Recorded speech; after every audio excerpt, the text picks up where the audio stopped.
एक समय की बात है। एक बेघर भिखारी था और वह खाना इकट्ठा करता था। उसने यह ध्यान दिया कि हर दिन उसका खाना गायब हो जाता है। उसने उस चूहे को पकड़ा जो उसका खाना चुराता था। उसने चूहे से कहा, अरे चूहे, तुम मेरा खाना क्यों चुराता है? मैं तो एक गरीब भिखारी हूँ। चुराना है तो जाकर अमीरों का खाना चुरा, उन्हें पता भी नहीं चलेगा। चूहे ने कहा, यह मेरे भाग्य में है कि मैं तुमसे चुरा हूँ, क्योंकि तुम्हारे भाग्य में भी यही है कि तुम अपने पास सिर्फ 8 चीजें रख सकते हो। चाहे तुम कितनी भी भीख मांग लो, ये कितना भी इकट्ठा कर लो, तुम केवल उतनी ही चीजें रख पाओगे। यह सुनकर उस बेघर इंसान को सदमा लगा और उसका दिल भी टूट गया। भला कौन ऐसी किस्मत पाना चाहेगा? वो बेघर इंसान निश्चय करता है कि वो भगवान बुद्ध से मिलेगा। वो अपनी इस समस्या का समाधान पूछेगा। इस तरह वो बेघर इंसान यात्रा पर निकल पड़ता है। बुद्धू को ढूंढने वो पूरा दिन यात्रा करता है और शाम को अपने आपको एक धनी परिवार के घर के सामने पाता है। थका हुआ और वो का पैसा वहां रात बिताने का फैसला करता है। उसने दरवाजा खटखटाया तो घर के मालिक ने दरवाजा खोला।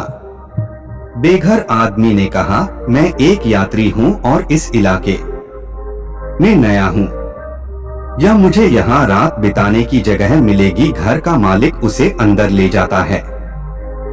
रात में जब खाना खाते वक्त वे बातें कर रहे थे तो घर का मालिक उससे पूछता है, भाई क्यों और कहाँ के लिए इतनी रात को डोट यात्रा कर रहे थे?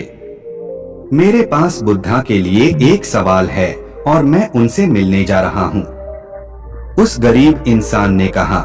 जब उस घर की मालकिन ने यह सुना तो कहा, क्या आप हमारी तरफ से भी एक सवाल बुद्धा से पूछ सकते हैं? उस बेघर इंसान ने कहा, बताइए, मैं आपकी तरफ से जरूर पूछूंगा। मालकिन ने कहा, हमारी 116 साल की बेटी है जो बोल नहीं सकती। हमें बस ये पूछना है कि हमें क्या करना होगा।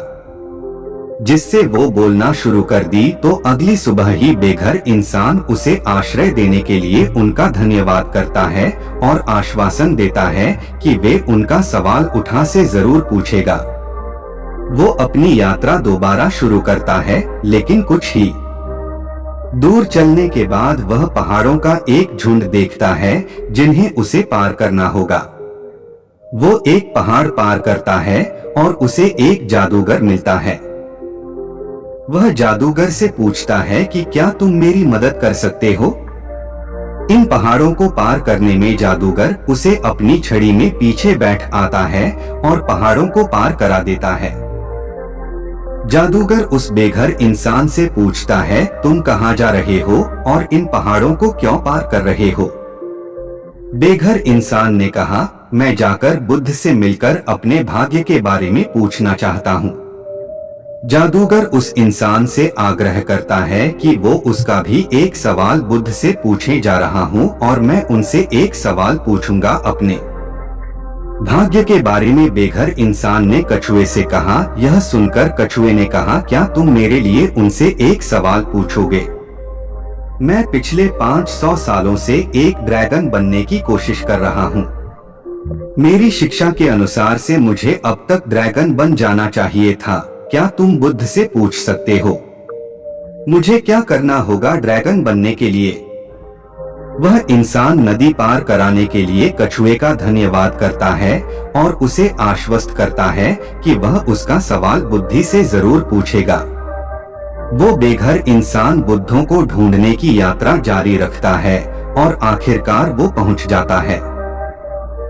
वहां जहां रहते थे वो भिखारी मठ के पास पहुंचता है और एक गहरी लंबी सांस लेकर सोचता है, आखिर आज मिलूंगा। महान बुद्धा से वह उत्साहित और आनंदपूर्ण मन से मठ के अंदर जाता है।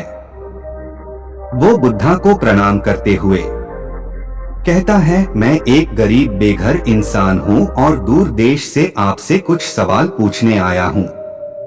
क्या मैं आपसे ये सवाल पूछ सकता हूँ?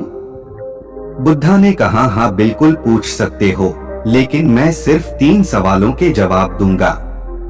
केवल 3। वो इंसान हैरान रह गया। उसके पास तो 4 सवाल थे। उसने बुद्धा से कहा, लेकिन मेरे पास तो 4 सवाल है। बुद्धा ने कुछ उत्तर नहीं दिया। वे बस ध्यान में बैठे रहे। तब उस बेघर इंसान ने बड़े ध्यान से सोचा। पहले वो उस कछुए के बारे में सोचता है। बेचारा कछुआ 500 सालों से है। उस गहरी नदी में ड्रैगन बनने की आस में कितनी मुश्किल होगी उसकी जिंदगी। उस गहरी नदी में फिर वो जादूगर के बारे में सोचता है जो 1000 सालों से जी रहा है। स्वर्ग में जाने की कोशिश में वो बेघर इंसान सोचता है कि 1000 साल तो बहुत लंबा समय होता है। अब तो उस जादूगर को स्वर्ग जाना ही चाहिए। आखिरी में वो उस लड़की के बारे में सोचता है जो अपनी पूरी जिंदगी जीने वाली है। बिना कुछ बोले वो सोचता है कि बिना कुछ बोले कैसे वो लड़की अपनी पूरी जिंदगी जिएगी। ये तो क्रूरता है, ये तो पाप है। फिर वो अपनी तरफ देखता है और सोचता है कि मैं तो बस एक बेघर भिखारी हूँ। मैं वापस अपने शहर जाकर भीख मांगना जारी रख सकता हूँ। मुझे इसकी आदत है। मेरा तो कुछ नहीं बदलेगा, लेकिन उन लोगों का सब कुछ बदल सकता है। यदि उन्हें उनके सवालों के जवाब मिल जाएं, तो जब उसने दूसरे की समस्याओं की ओर देखना शुरू किया तो उसको खुद की तकलीफ कम लगने लगी। उसने उन तीनों के सवालों को पूछने का निर्णय लिया। गरीब इंसान ने बुद्धि से कछुए के बारे में पूछा। बुद्ध ने कहा, वो कछुआ अपना ढांचा छोड़ने को तैयार नहीं है। जब तक वह अपने ढांचे के आराम से बाहर नहीं आएगा वो कभी नहीं बन सकता। फिर उस बेघर इंसान ने उस जादूगर के बारे में पूछा। वो जादूगर हमेशा अपनी छड़ी अपने साथ रखता है, कभी उससे नीचे नहीं रखता।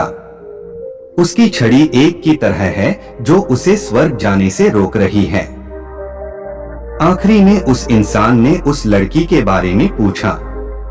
बुद्ध ने कहा, वो लड़की जरूर बोल पाएगी जब वो अपने हमसफर से मिलेगी।